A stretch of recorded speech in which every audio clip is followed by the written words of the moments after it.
कभी ऐसा महसूस हुआ है कि आप कोई फैसला ले रहे हो, लेकिन बाद में लगता है कि ये तो आपके हाथ में था ही नहीं।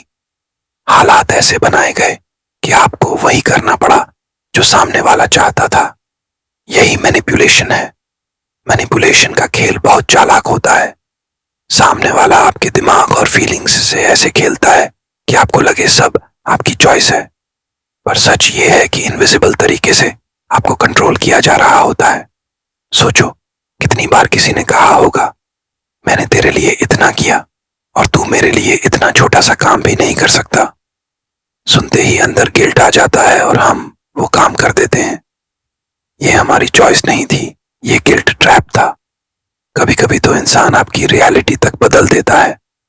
एग्जाम्पल, आपने साफ देखा कि सामने वाला गलती पर है, लेकिन वो बार बार बोले, तुम्हें तो याद ही नहीं रहता, हमेशा तुम एक्सैजरेट करते हो। धीरे धीरे आपको लगने लगता है कि शायद आप ही गलत हो। यही है गैसलाइटिंग। मैनिपुलेशन हमेशा शब्दों से नहीं होता। साइलेंस भी एक हथियार है। कोई अचानक बात करना बंद कर दे, इग्नोर करे, ताकि आप बेचैन होकर उनकी शर्तों पर झुक जाओ। यह है साइलेंट ट्रीटमेंट।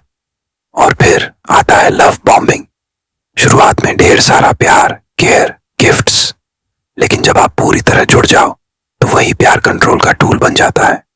तब सुनने को मिलता है, अगर तुमने मेरी बात नहीं मानी तो तुम मुझे चाहती नहीं। ये सब सुनकर आप समझ ही गए होंगे कि मैनिपुलेशन हर जगह है। रिश्तों में, दोस्ती में, यहां तक कि काम की जगह पर भी। बॉस बोले, अगर तुमने ये काम नहीं किया तो तुम्हारी जॉब खतरे में है। या फैमिली बोले, अगर हमारी बात नहीं मानी तो लोग क्या कहेंगे। अब बात आती है कि इससे बचना कैसे है। सबसे पहले पहचानो। जब भी लगे कोई गिल्ट, डर या कंफ्यूजन में डालकर कंट्रोल कर रहा है, वहीं रुक जाओ। अवेयरनेस ही पहली डाल है। दूसरा, कभी भी तुरंत रिएक्शन मत दो, थोड़ा ऑब्जर्व करो। इंस्टेंट रिएक्शन देना मैनिपुलेटर की जीत है। तीसरा, बाउंड्रीज बनाओ। हर चीज पर हाँ मत कहो। अगर आपको लगता है कि चीज सही नहीं है तो साफ साफ ना बोलो। और हाँ, याद रखना, मैं सोनू रॉब खुद कभी किसी के साथ गलत नहीं करता, लेकिन अगर कोई मेरे साथ खेलना चाहे तो मैं भी उसे सिखाना जानता हूं।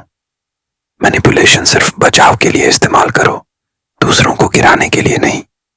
क्योंकि असली ताकत वही है जहां आपके फैसले आपके हों, और असली इज्जत भी वही है जहां आप किसी को बिना दबाव डाले रिस्पेक्ट से ट्रीट करते हो।